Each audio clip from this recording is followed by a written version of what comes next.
She was 21 years old, and standing in the road with a trunk she could no longer afford to keep. Cast out by her own father-in-law, a hard, unbending rancher named Cornelius Bray, who declared within a month of her husband's fatal fall from a half-broken Mustang that a widow with no children and no blood tie to his family had no further claim upon his roof or his charity. With $14.20 she had managed to keep hidden from his accounting, and a small collection of her late husband's belongings wrapped in a shawl, she made her way across the scorched flats outside a fading rail town called Ostran, New Mexico Territory, where, half swallowed by drifted sand at the edge of an abandoned spur line, sat the rusted hulk of a locomotive that the railroad had written off years before as not worth the cost of digging out. She bought the buried engine, entire, for $8, because the auctioneer wanted it gone, and she wanted, more than anything, something in this world that belonged to no one but herself. It was, by any reasonable account, a desperate and foolish purchase, but sealed behind a cracked and long-forgotten pressure gauge in that locomotive's cab lay a map that would not only restore to her a fortune and a name, but would return to a dying town the very lifeline it had spent a decade believing was lost forever. Settle in, and let us tell you the story of Josephine Rourke. If you have ever been told you had nothing left to offer the world, tell us in the comments, because Josephine's story says otherwise, and so, we suspect, does yours. Josephine Rourke had been born in the spring of 1868 in a rail camp outside Trinidad, Colorado, the daughter of a locomotive engineer named Patrick Rourke, a broad-shouldered, soft-spoken man who spent 30 years of his working life coaxing steam and iron across some of the most unforgiving terrain the Western Territories had to offer, and who raised his only daughter. After her mother died, delivering a stillborn son when Josephine was 6, with the particular tenderness of a man determined that his child would never doubt she was loved, even in a life spent largely among rough men and rougher machinery. Patrick Rourke took Josephine into the cab of his locomotive from the time she could sit steady on a bench beside him, teaching her, gradually and without ever making a formal lesson of it, the language of steam pressure and firebox heat, of gauges and valves, and the particular rhythms by which a great iron engine told a person, if they knew how to listen, exactly what it needed and exactly what was wrong with it. He used to tell her that a locomotive was the most honest machine ever built by human hands, because unlike a person, it could not lie about its condition, could not hide a weakness behind a smile, but would always, eventually, show the truth of itself to anyone patient enough to look closely and read what was there. It was an unusual education for a girl in that era, and more than one railroad man remarked, not always kindly, that Patrick Rourke was raising his daughter to be something other than what a young woman ought to be. But Patrick paid such comments little mind, and by the time Josephine was 14, she could read a boiler gauge as fluently as she could read her letters, could diagnose a failing injector by sound alone, and had absorbed from her father not merely mechanical knowledge, but something deeper and more lasting, which was his conviction that patience, precision, and honest attention were virtues that mattered as much in a person's character as they did in the running of an engine. He told her once, during a long night watch on a stalled train somewhere in the high plains, that the world was full of people and things that others judged too quickly and too harshly on their surface appearance, and that the measure of a person's worth was not what they looked like when the world had finished wearing them down, but what remained true and sound underneath, if anyone cared enough to look. Patrick Rourke died when Josephine was 17, scalded in a boiler accident that was, by all honest accounts, no fault of his own, but the failure of aging equipment the railroad had been too slow to replace. a death that left Josephine with a small savings, her father's tools and instruments, and an education in machinery that few young women of her era possessed, but that also qualified her for almost no respectable employment in a world unwilling to hire a girl to do a man's work. She took work where she could find it in the years that followed, keeping house for an elderly aunt in Trinidad, doing mending and laundry. And it was in this period, at 19, that she met and married a quiet, kind young rancher's son named Elias Bray, who had come through Trinidad buying cattle for his father's spread near Ostrand, and who had been drawn to Josephine, he told her once, by the unusual sight of a young woman who could name every part of a locomotive's running gear without once appearing to think it strange that she should know such things. Their marriage, though brief, was a genuinely happy one, and Josephine moved to the Bray Ranch outside Ostrand with real hope for the life ahead of her, a hope only slightly dimmed by the evident coldness of her father-in-law, Cornelius Bray, a man who had built his ranch through decades of hard, joyless labor, and who regarded his son's choice of an engineer's orphaned daughter with no land and no family connections as a disappointment he tolerated, rather than embraced. Elias himself was a gentle buffer between his wife and his father's disapproval, and for nearly 2 years Josephine believed that whatever chill existed between herself and Cornelius would soften with time, as such things sometimes do.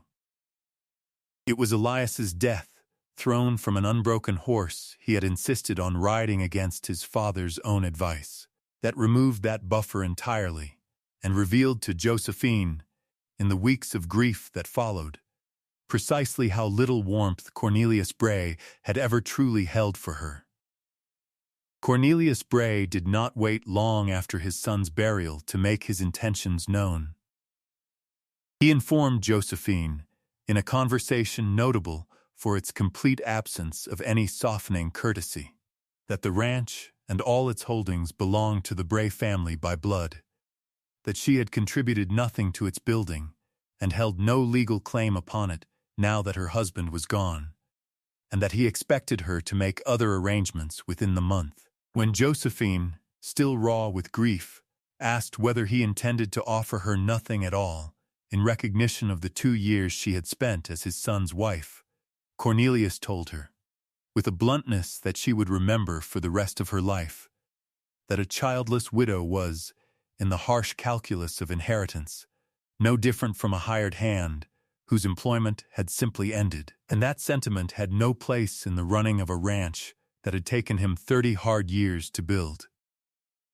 She left the Bray Ranch with $14.20 she had managed to save from her modest household allowance without Cornelius's knowledge, her father's tools, a shawl containing a few keepsakes of her marriage, and nowhere in the world that felt any longer like it belonged to her. She spent several weeks drifting through the small towns strung along the rail line, taking in mending work where she could, sleeping in church halls and boarding house kitchens when charity allowed it. And it was during this uncertain wandering that she came to Ostrand's own dwindling rail depot, a town that had once served as an important junction point before a more direct route was laid 30 miles to the south, leaving Ostrand's spur line gradually abandoned and the town itself slipping, year by year, into the particular quiet decline of a place the railroad had simply stopped needing. It was at the edge of that abandoned spur, half buried beneath years of wind-blown desert sand, that Josephine first saw the locomotive, its stack and cab visible above the drift, while its driving wheels and much of its boiler lay entombed beneath a dune that had crept over it so gradually that most of Ostrand had long since stopped remarking on its presence at all, the way people stopped noticing a familiar scar. The railroad, in the process of finally clearing its remaining claims along the abandoned spur, had put the derelict engine up for a nominal sale rather than pay the considerable cost of properly excavating and scrapping it, And when the notice was read aloud at a small gathering outside the depot office, the assembled townsfolk, mostly ranchers and merchants with no earthly use for a buried locomotive, offered nothing but muttered jokes about the folly of whoever might actually want such a thing. Josephine, standing at the back of that small crowd with her father's voice fresh in her memory, found herself stepping forward and offering $8 before she had entirely decided to speak. Moved by something she could not fully explain even to herself, an old, deep recognition of the machine her father had spent his life tending. Buried and abandoned exactly as she herself now felt buried and abandoned by everyone who ought to have cared for her. The depot agent, a tired, sun-cured man named Otto Wexler, accepted her offer with open bemusement, remarking that she'd bought herself $8 worth of sand and rust, and handed her a bill of sale as though granting an indulgence to a girl who did not know any better. Josephine walked out to the buried engine that same afternoon, her father's tool roll in hand, and spent the following days doing nothing more romantic than the punishing labor of digging, clearing sand by shovel and by hand from around the locomotive's cab, which sat highest above the drift, and therefore offered the most immediate hope of shelter and progress, working through the worst heat of the day because she had, in truth, nowhere else that needed her time, and no one waiting for her elsewhere. She slept those first nights in the depot's disused waiting room, walking the short distance back and forth each day, and within a week she had cleared enough sand from the cab to climb inside and begin the familiar, comforting work of assessing the engine's condition exactly as her father had once taught her, running her hands over levers and valves gone stiff with rust and disuse, murmuring to herself the names of parts the way another person might recite a half-remembered prayer.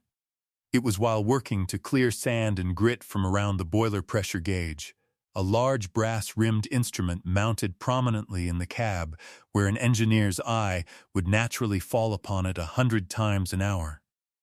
that Josephine noticed the gauge's mounting plate sat very slightly proud of the surrounding metal, as though it had at some point been removed and reset with less precision than the original manufacture would have allowed. Her father had taught her that a locomotive's fittings were made to exacting tolerances, and that anything sitting even slightly wrong was worth a second look, and so she spent a careful hour working the gauge free with tools from her father's roll, her hands moving with the unhurried patience he had instilled in her since childhood, until at last the whole assembly came loose, revealing behind it a shallow recessed cavity built into the cab's iron backing, clearly not part of the engine's original construction, clearly added by someone who understood the machine well enough to hide something within it without disrupting its function. Inside that cavity, wrapped in a scrap of oiled canvas that had kept the desert's dryness from doing much damage over the years, Josephine found a folded map, drawn by hand on heavy paper, along with a short letter written in a careful, deliberate script and signed with a name she did not at first recognize: Thaddeus Renner. The map, when she unfolded it with trembling care beneath the cab's dim light, depicted the region surrounding Ostrand as it had existed some 15 years before, marked with old survey lines, the original planned route of a spur extension that had never been built, and, most curiously, a small cluster of markings near a dry wash a few miles north of town, labeled in the same careful hand simply as the claim. The letter,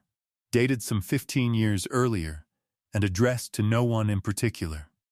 as though its author had written it more for the sake of leaving some record behind than for any specific recipient, told a story that Josephine read through twice by the fading evening light, her heart quickening with every line. Thaddeus Renner had been, by his own account, a surveyor employed by the railroad to assess the feasibility of extending the Ostrand spur further north to connect with a planned mining district, a project that would have secured the town's prosperity for a generation by making it the primary shipping point for a rich vein of silver ore discovered in the hills beyond the dry wash. Renner wrote that he had completed his survey and confirmed the extension's feasibility, filing his report with a railroad executive named Garrett Holcomb, only to watch, in the months that followed, as the extension project was mysteriously abandoned, officially attributed to unfavorable terrain, even though Renner's own survey had proven the terrain entirely workable. Renner's letter explained what he believed had truly happened, a suspicion he had pieced together slowly and with growing alarm over the following year. Garrett Holcomb, rather than allowing the railroad to build the extension and open the mining claim to the ordinary process of settlement and development that would have benefited the town and its ordinary citizens, had instead quietly used his own position to buy up the mineral rights to the claim himself, under a shell arrangement that concealed his involvement, intending to develop the Silver Strike privately for his own enormous personal profit. Once public interest in the abandoned spur had faded and land could be acquired cheaply from a town that believed its prospects there were already dead. Renner wrote that he had confronted Holcomb privately with his suspicions, and that Holcomb had responded not with denial, but with an offer of money to keep his silence, an offer Renner had refused, and that in the weeks following his refusal, he had found himself abruptly dismissed from railroad employment on fabricated charges of incompetence. His professional reputation ruined in a manner eerily similar to what Josephine herself had experienced at Cornelius Bray's hands, though for entirely different reasons. Fearing that Holcomb's influence within the railroad might extend to destroying his original survey records entirely, Renner had hidden a copy of his map, along with this account of what he'd discovered, inside the cab of the locomotive he had ridden during his final survey expedition,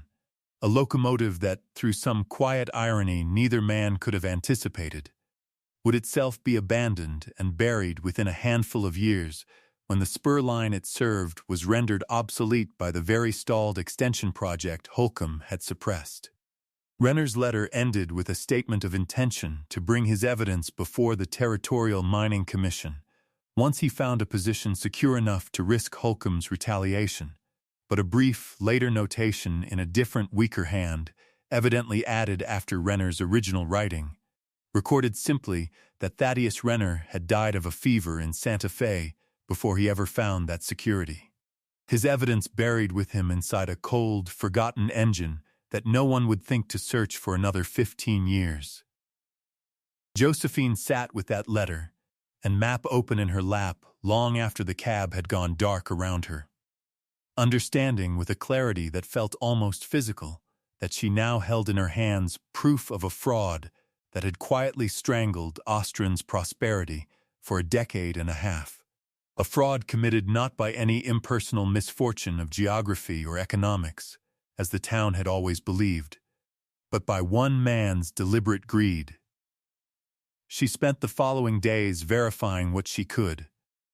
walking out to the dry wash marked on Renner's map and finding, without much difficulty, visible traces of the old survey stakes Renner had described, still standing crooked and weathered where he had left them, and confirming through careful inquiry at the Territorial Land Office, made under the modest pretext of researching old mining claims, that the mineral rights to that exact parcel had indeed been quietly acquired some 14 years earlier by a holding company whose ownership, once she traced it through several layers of filed paperwork, led back unmistakably to Garrett Holcomb, now a wealthy and influential railroad director living in comfort in Santa Fe,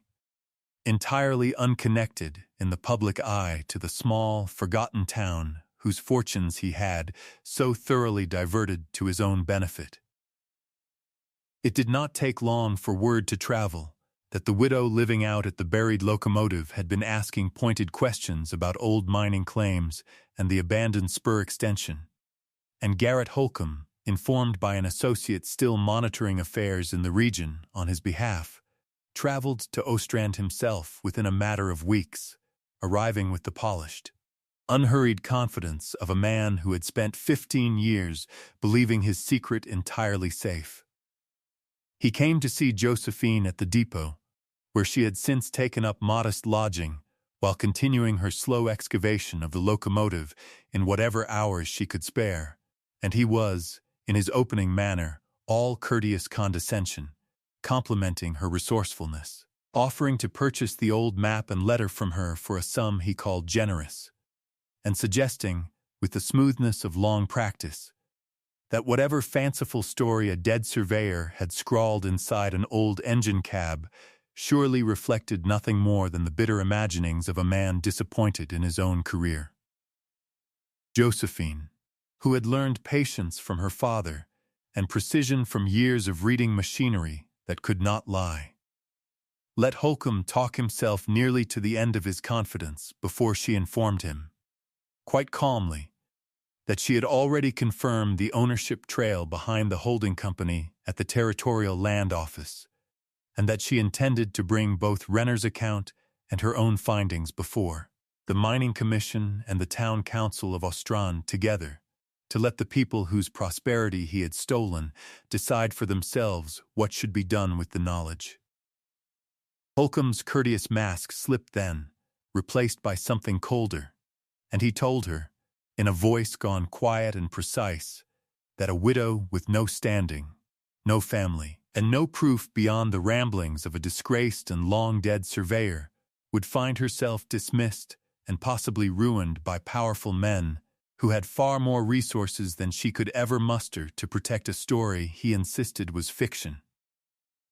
Reminding her pointedly that he retained considerable influence with the very railroad whose goodwill she might one day need, Josephine did not frighten easily. Not after everything Cornelius Bray had already cost her. And in the weeks that followed, she worked quietly and carefully to build a case that could not be dismissed as one grieving woman's fiction. She wrote to the Territorial Mining Commission directly, enclosing copies of Renner's survey map and letter along with her own documented research into the holding company's true ownership. And she spoke, discreetly, to several of Ostrand's older residents, including a retired depot agent named Silas Corwin, who remembered clearly the sudden, unexplained cancellation of the spur extension 15 years before, and the strange haste with which the railroad's official explanation had been issued at the time. A haste that had struck him as odd even then, though he'd had no evidence to challenge it with. Holcomb, learning of her efforts,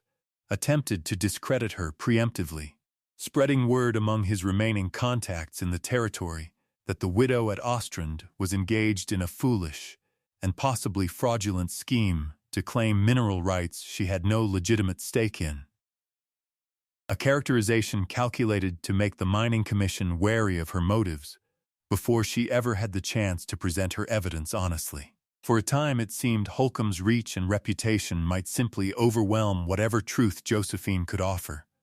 But the Mining Commission, to its credit, could not entirely ignore an original surveyor's report corroborated by verifiable old survey stakes still standing in the ground precisely where the map indicated. Nor could it ignore the plain paper trail connecting Holcomb to the very mineral rights his own company had once declared not worth developing. The commission opened a formal inquiry, and as word of that inquiry spread through Ostrand itself, the town's long-buried resentment over its own stalled fortunes found, at last, somewhere honest to direct itself. And townsfolk, who had spent 15 years quietly blaming bad luck and difficult terrain for their decline, began instead to understand that their decline had been engineered, deliberately and profitably, by a man who had never once set foot in their town to witness the slow damage his greed had caused. The Commission's investigation, thorough and unhurried in the manner such things always are, eventually confirmed everything Renner's letter had alleged, tracing the holding company's ownership conclusively to Holcomb, and establishing, through railroad records, the Commission had authority to subpoena that Holcomb himself had lacked the power to suppress. that his original survey rejection had been filed against the explicit recommendation of his own engineering staff. Holcomb, standing within the railroad, built over decades, collapsed within months of the findings becoming public, his directorship revoked, his private fortune substantially reduced by the legal judgments that followed, requiring him to relinquish the improperly acquired mineral rights back to public claim. He faced no dramatic courtroom sentence, for the fraud, like so many quiet frauds of powerful men, had been constructed carefully enough to avoid outright criminal liability. But he faced instead the slower, more complete justice of watching everything he had built on that theft dissolve. His name becoming, in railroad circles that had once respected him, a byword for exactly the kind of corruption the industry publicly claimed to abhor. Josephine, once the mineral rights were restored to open and honest claim, did not seek to exploit the discovery for her own enrichment beyond what basic fairness allowed her as the one who had recovered Renner's lost evidence, accepting a modest finder's portion that the commission itself insisted upon awarding her. The greater benefit she directed toward Ostrand itself, working with the town council to ensure that the mining claim, once properly developed, would bring with it the long-delayed spur extension Renner had originally surveyed, restoring at last the railroad connection that would carry the town's fortunes forward into a future it had spent 15 years believing was permanently closed to it. Within 2 years, the extension was built along nearly the exact route Renner had drawn a generation before. And Ostrand, which had been slowly emptying as families moved elsewhere in search of opportunity, began instead to grow again, its depot busy for the first time in a decade. Its merchants and ranchers finding new markets open to them by rail lines that finally reached the mining district. Holcomb had tried to keep hidden for himself alone. The locomotive itself, rather than being scrapped once fully excavated, was restored under Josephine's own careful direction, using every skill her father had patiently taught her across a childhood spent in the cabs of engines just like it, until it stood once more on cleared and level track at the edge of Ostrand's depot, not as a working engine any longer, but as a monument the town chose to preserve, a plaque affixed near its cab telling, in careful and honest words, the story of the survey it had once carried, and the truth it had kept safe within it, until someone patient enough finally came looking. It is worth remembering, when we think of Josephine Rourke, that she began this story as a 21-year-old widow with $14 to her name, cast out by a man who told her, without apparent shame, that grief and loyalty counted for nothing against the cold arithmetic of inheritance, and that she answered that cruelty not with bitterness, but by doing precisely what her father had spent her whole childhood teaching her to do, which was to look past a thing's ruined, abandoned surface and read, with patience, what honest truth remained underneath. She did not set out to expose Garrett Holcomb or to save the town of Ostrand from its long decline. She set out only to see what remained of value in a buried engine that everyone else had already given up on, because giving up on things that still held worth inside them was a lesson her father had never once allowed her to learn. In finishing what Thaddeus Renner had died trying to do, Josephine restored to an entire town the future it had been quietly denied, and reminded everyone who came to know her story that even the most thoroughly buried truths, like the most thoroughly buried machines, are only ever waiting for someone patient enough to dig. Thank you for spending this time with us and with Josephine Rourke's story today. If it moved you, we would be grateful if you shared it with someone who needs to be reminded that what looks buried and worthless to the world is not always buried and worthless in truth. Before you go, tell us in the comments, what is a time you found real value in something everyone else had already written off? We read every story you leave us, and we are grateful for each one. Until next time, stay close.